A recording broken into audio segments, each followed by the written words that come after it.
Hi, everyone.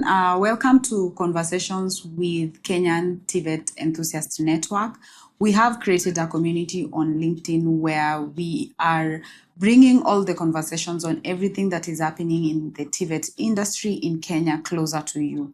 A lot has been happening, and today we are at KEPSA, and KEPSA are at the forefront of job creation, especially the conversation of around digital jobs. And today I'm with Ehud Gachugu, who is the Deputy Chief Executive at KEPSA, is also the Global Director for Youth and Jobs. Ehud, run me through what KEPSA is doing around digital jobs in the TVET industry in Kenya. Okay, thank you very much. And it's such an honor and a pleasure to have this conversation with you today because this conversation is coming at a time in which jobs have to be put at the center stage of all the discussions. We are in an environment and at a stage where we see many things changing right, left, and center, and impacting significantly on the young people and their ability to earn. And so as Kenya Private Sector Alliance, we have been very intentional about making sure that we build the capacity and support young people access the right skills that ultimately leads to employment. So we've been in this for the last 16, 15 years. Because a program for youth started way back in 2010. And so since then, we've been looking at ways in which to improve prospects of young people in Kenya. So we started by supporting the government of Kenya to implement a very futuristic and comprehensive program that was looking at how to support young people access internships in the private sector. And then from there, we've kept on growing that portfolio. During that program, which was funded by the World Bank, it was called Kenya Youth Empowerment Program. We managed to support over 21,000 young people access opportunities for work in the private sector through what we call demand-led skilling. So since then, we've really, innovated in terms of our programmatic delivery, and currently we sit in a center of excellence, which is called Youth and Jobs. And this center, which is a practice area within KEPSA, looks at ways in which it can support job creation at scale by leveraging KEPSA's platform, which is largely the private sector. So to be able to do this, we focus primarily on 5 key areas and 2 cross-cutting. One is the digital economy, looking at how we can leverage the growing digital economy to create jobs for young people, and looking at digital economy, one is an economic sector that can create jobs by itself, and also secondly as an enabler for other sectors. The other area that we are very keen on is on the creative economy. As you know, the services exports and the services sector in Kenya is growing at tremendous rate, and so creative economy is one of those sectors that have been here and have been creating massive opportunities for young people. So think about, music, think about film industry, think about the work we're doing here on, filming, think about the work around content development. All these sectors have been employing thousands and thousands of young people. And so we have doubled down and look at how we can be able to ensure that there's decency in the kind of work that we do in that sector. Another sector that we've invested heavily in is entrepreneurship and innovation. As you're aware, that over 85% of the Kenyan private sector is really in the SME, MSME sector, and they employ the largest number of people. And so therefore making sure that business is growing, SMEs are growing, and MSMEs are having opportunities to expand, reach new markets, generate new revenue, at the same time create jobs is also paramount.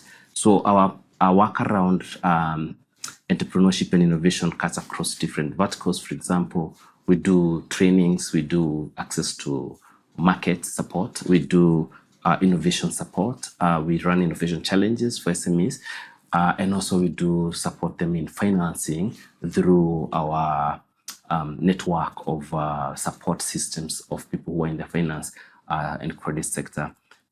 We also are running a program on the intermediation work, and labor intermediation really means that you support young people coming from training and education to be able to learn the environment on the job places.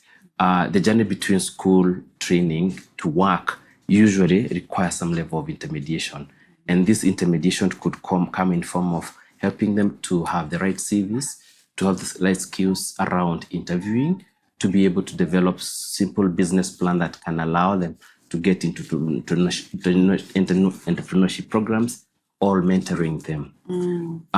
We also do a lot of work on technical vocational trainings. We know that the sector that if you look around, everything in this room is a product of TVET. Yes. That's how important TVET is. And as an organization, we've been looking at the outcomes of the TVET sector and realized that the private sector has a lot to offer. And so we curated our program on the TVET to be able to support or demand-led skilling. So our programs are multi-layered. On one side, we promote what we call demand-led policy development. We've been working with GIZ to ensure that the country has a dual training policy, which is very, very much private sector centered. We've also been supporting the Ministry of Education, State Department of TVET with implementation of competency-based education and training. Again, if you look at that, the private sector is at the center of competency-based education and training because the competencies are areas where people can actually work and get qualified and immediately consume them and put them into motion to solve problems in the business.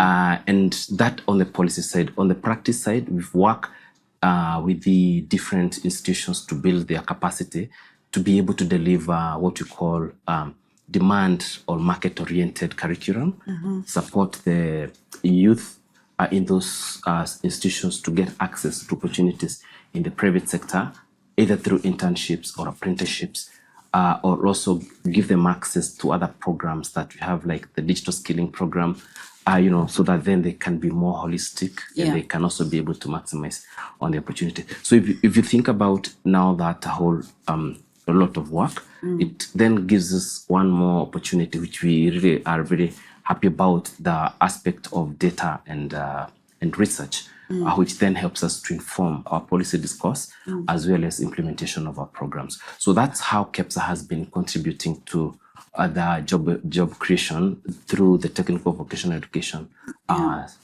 interventions. And that's very impressive, the work that KEPSA is doing. Thank you. And so based on the programs that you guys have implemented and the partnerships that you have, in your opinion, how can we improve the quality of work in the informal sector here in Kenya? Informal sector is one of the most important sectors in this country.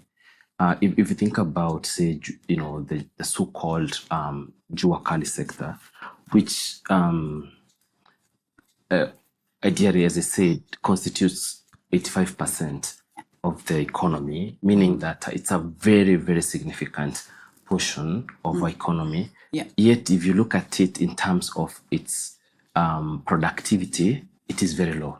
And so TVET has a very important contribution that it can make in enhancing the productivity of the informal sector. And there are many ways that this can be done. If you think about, for example, we've not seen a situation where we are creating incentives for the informal sector to be able to participate effectively in the skills development programs. And it is two-way. On one side is where they can benefit from the training institutions, but they can also benefit the training institutions by cross-pollinating the learning between training and what is really happening in the industry. And that's a very good sweet spot for innovation, because young people coming from the trainings would come with brilliant, fresh mind and new ideas that they can bring to elevate and enhance productivity of the informal sector. The other thing that I think that's really critical is around the use of technology. The informal sector, by and large, and here I want to be very, very careful about the term technology here, because technology is not only, ICT. It is everything that makes work better, creates efficiency, creates effectiveness in delivery of service. You're able to target and able to innovate better. So technology in general is at the core of helping informal sector to grow. But that adoption has been very low. If you think about the informal sector in Kenya and informal sector in China, they are both informal sector, but the kind of quality of products that are produced by those two sectors is very different, because in some instances you see a lot of support with marketing to take your goods abroad, and that is not happening. So I think if you think about our Kenyan ecosystem, the informal sector would require incentives to be able to do more, grow. The second thing is that there has to be a more tighter partnership with training institutions to enhance the productivity. Number three, the labor conditions in the informal sector are also quite a challenge, because most people are employed on very loose terms, what we call in precarious conditions. People go to work without proper PPEs. People do not get a proper salary that is within the acceptable minimum wage. Sometimes people do not have even insurance covers.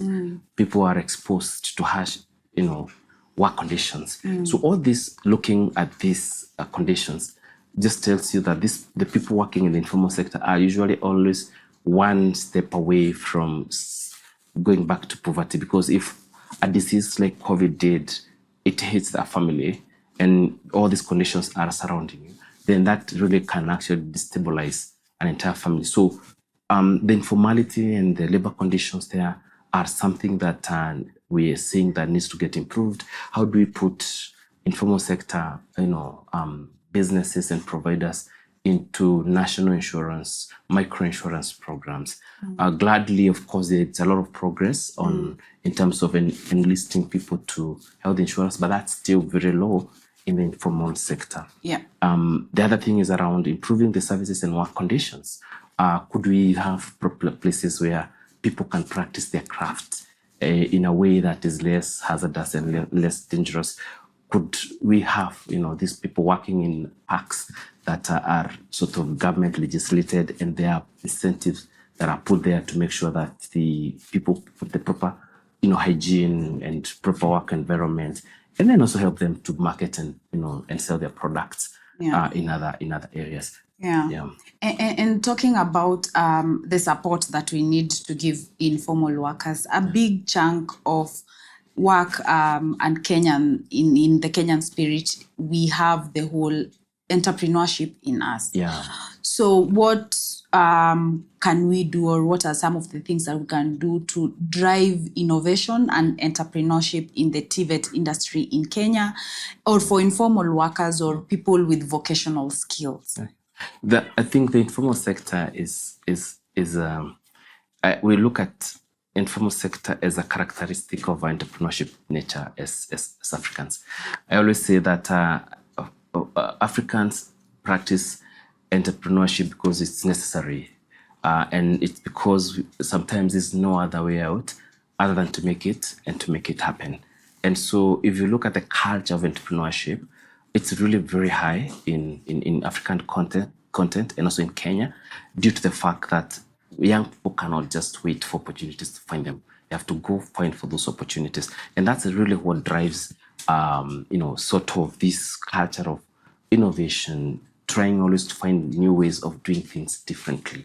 And that's a very simple definition of innovation, looking for new markets every time and actually not settling.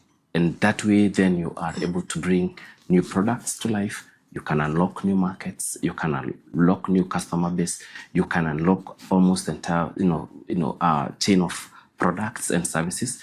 And for the informal sector, collaborating strongly with training institutions is very, very paramount. As I said, training institutions could help ground young people with technical skills that allows them to be broad-based, and then they have an opportunity to practice in a work environment. So that kind of collaboration helps a lot in making sure that the innovation is happening while entrepreneurship then is caught while doing it. Okay. The other element that has also been quite exciting, and I think this is very important, is the adoption of technology and ICT, in this case by young people. You see, majority of young people are doing a lot of things without necessarily being, going to class to be taught. They're able to take courses by themselves on how to do filming, on how to do, beautiful products like this one. They can design for you this one using AI and using all these other technologies. You can imagine if all this power that young people hold with their devices and ICT is effectively put into a partnership with an informal sector, business that is looking to improve their service offering. And that's the kind of partnerships that we've been promoting, that young people are a partner for development. They're actually a partner for business. They're a partner for entrepreneurship, because they bring a different flavor that then helps businesses to be able to understand the current needs of their people and their market now and in the future. Remember, 75% of the Kenyan population is under 35 years of age. So this is not just a statistic. It's actually a market. It is a market for now and for the future. And so businesses have to innovate around this market. And the best people to really then work with them to do that are young people who are actually graduating from technical vocational courses. And then if you look at that blend, what that means is that if there is a framework to help that work best, then everyone becomes a winner. The businesses get access to talent. The institutions have higher rate of graduates transitioning to work, and the economy benefits by the fact that there's now more money in the hands of the economy, and the products and the services are being consumed more. And talking of technologies, in the era of emerging technologies such as AI, and there are other technologies also, what are some of the skills that we need to equip informal workers just to reskill or upskill them for them to be able, first of all, to drive entrepreneurship and innovation, and also for us to improve quality work in the TVET industry as a general? Okay. So technology is broad, and I think we're in an era where basic digital literacy is a must for everyone. Whether you're in the informal sector, formal sector, whatever you are running a small business, you need to know how to use your social media,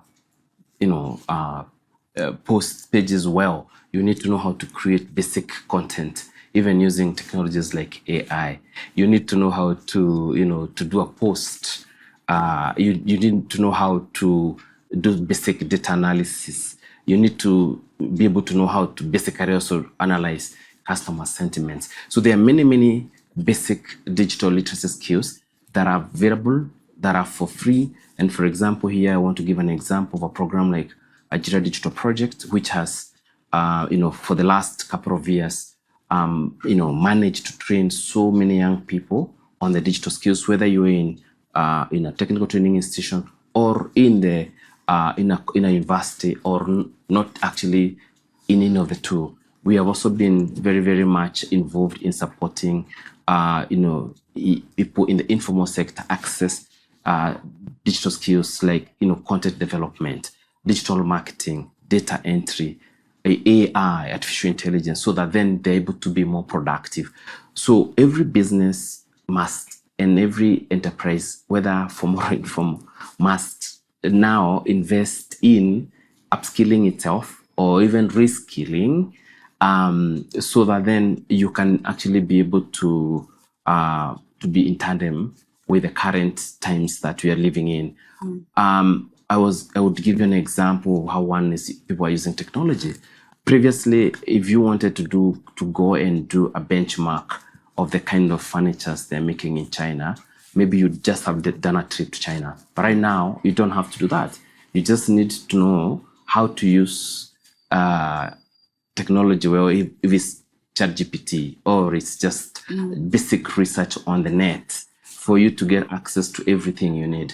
And they say that way innovation happens when you see a new idea and then you implement it in a location where it is adding value and it's aligned with customer preferences.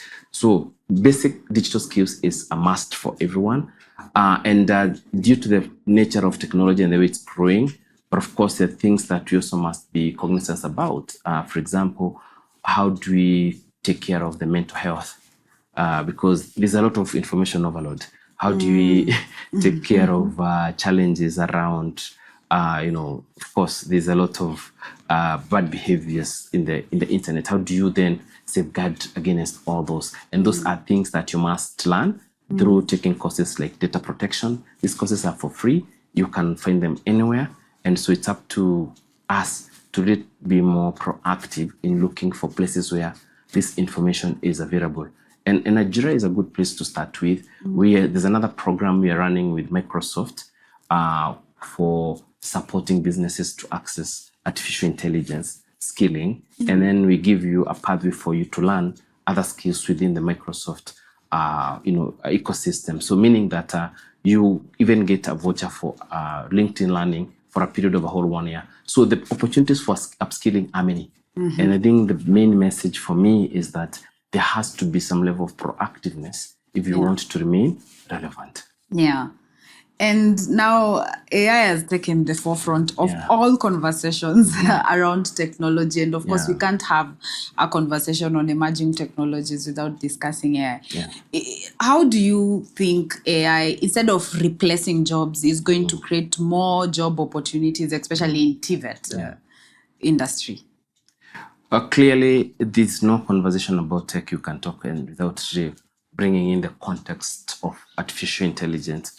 And artificial intelligence is a technology that's really transformational. In my simple explanation of what AI looks like, the power of AI is similar to the power of electricity. The way we use and function with electricity virtually on everything, this is what AI is actually aiming at doing, to transform every aspect of our life and become an enabler and a platform for innovation, for new business development, for enhancing productivity, and has to be used among, in multiple spaces.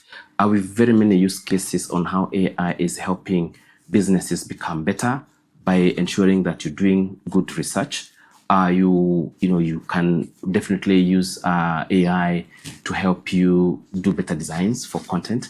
You can use AI to do better prediction. And so AI is so central to the future of work as we speak right now. Clearly, the new report from the World Economic Forum projects that by 2025, 97 million new jobs will be created globally through AI. In Kenya, we're still at the very nascent stages of AI, but there are opportunities that we continue to see, for example, data labeling, prompt engineering, a lot of work around data cybersecurity, because all these are offshoots of AI development. We've seen data center management. So very new areas of opportunities that are coming in. But allow me to mention one very important point, that AI is not going to replace jobs. It is people with AI technology who are going to replace you. And as such, the call to action is that we all need to upskill ourselves before the person with AI skills, better AI skills, comes and replaces you. And I would give you an example. In business settings, AI helps to improve productivity. Work that I would have done for a week can actually be cut down to number of hours. So meaning that I as a manager or as a worker, as a business person, I need to really figure out how best to learn the skill, get the right tools, get the right resources to be able to help me become a better and a more productive person. The second point around AI is on innovation, and this is the beauty, because AI, the way it is, we are using it, should help us get new ideas. It should help us learn more and learn faster. It should help us to deal with more manual, and repetitive tasks, allowing us to have more time to do higher productive and higher, more engaging, work. And as such, that's the bedrock of innovation. So we see a lot of that happening. Now, ask about AI and in our Kenyan context, we're still at the very beginning of seeing the power of AI here. We don't think that AI here will come and replace jobs. What it will do is to augment. It will augment what we are already doing. As a manager, how can I be more productive by use of AI? So we see it having better impact around upskilling, meaning that people getting additional skills to become better than actual replacement of jobs in the short term. In the long term, we do not know, because we don't have proper analysis and projections around the jobs that AI is going to replace in the Kenyan African context, because it's early stage of development. But in terms of automation, we know the impact on automation. It will have an impact on automation, and it will also have the bigger impacts will be on augmentation of jobs, meaning more jobs becoming better and expanding the opportunity for every job that's available. Okay. Yeah. And at WorkNovate, one of our platforms, Crafties, we are connecting fundis and people with skills in construction to work. Yeah. And so for someone who is, a typical fundi at Mjengo, who are being paid a daily wage and their work is very unstructured. And of course, they have a little bit of time to get on online social media platform to interact with technology. What would you advise them? Where would you advise them to start from? What are some of the things that you can advise them to just be aware and on the lookout for, or to even be able to involve themselves in, to ensure that they're not left behind in this era of technology, and also that it can improve the quality of work and even decency of work? Yeah, and that's a good question, because on average, even someone who is on an informal sector type of work, they all spend a lot of time online. So the question has always been, what do you do when you're online? Yeah. And so if you're really looking at investing in yourself and improving your productivity, then I will always say that you can actually be able to learn more from even the YouTube videos that are there around your craft. You can actually see a lot of trainings that are offered for free online, and you can actually take them. I know there's always a barrier around, number one, access to proper device to be able to connect, but also, bundles are also not very cheap in this country. So there's a barrier, and that's why programs like Ajira have helped set centers, and Jitume have set centers across different regions, whether is in TVET institutions or outside TVET institutions, and provide the same centers with computers and internet, so that those who have no access can actually walk in there, get a person who can train them how to use digital to do research on your own area of work. I want to give you a classic example, because this is very important when we start to think about digital and technical work. One of my friends who is trained as an architect and graduated from Kenya National Polytechnic, which is now Technical University of Nairobi nowadays, had stayed out without work for a long time.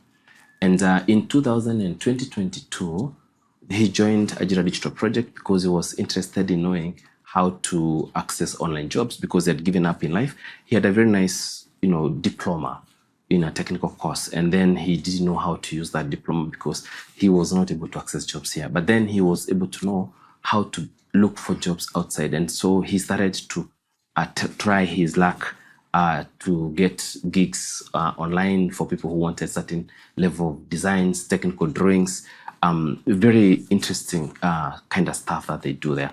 And so the gentleman learned, and then when he learned, he immediately started getting gigs. Now, the gentleman right now where he is, he's so settled. The kind of money he's making, he doesn't leave his home. He has already constructed a home for himself, got married, and now he's living a good life, simply because he took effort of trying to learn how to. And some of these skills are free. So there's no limitation in terms of access. You're not being asked to pay.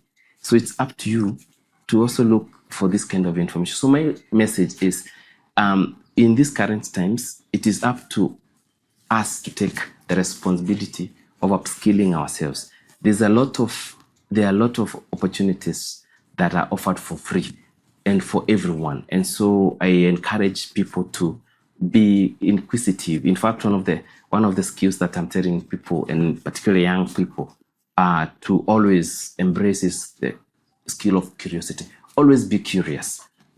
Learn to know, even if it's in your craft, is this the best that there is? What else can I do? Which other areas do you think if I learn I can improve? And then you can actually have access to such opportunities anywhere online, and then you can cut down the number of hours you use on sort of unnecessary stuff online. Okay, and for us here at WorkNovate, we are very passionate about driving decent work. And from the story of your friend, we can see how work and income gives decency to livelihoods. And so therefore, just in your opinion, and would like, this is something that we are asking everyone that you're having these conversations with, you predict, maybe you can tell us, you predict a TVET where, in the context of a decent job and income for the youth and women of Kenya, what kind of TVET are you predicting? I'm predicting a very vibrant TVET ecosystem in the coming days. It goes without saying that Africa is a construction site. It goes without saying that a lot of work is going in terms of constructing the continent. And therefore, if you think about what that means in terms of infrastructure development, it's all TVET.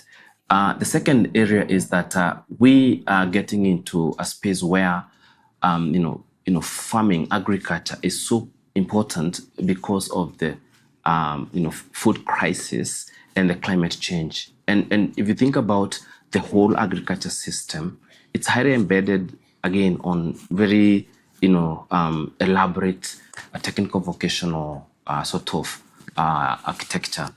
We think about the growing services sector in Africa, in Kenya in particular.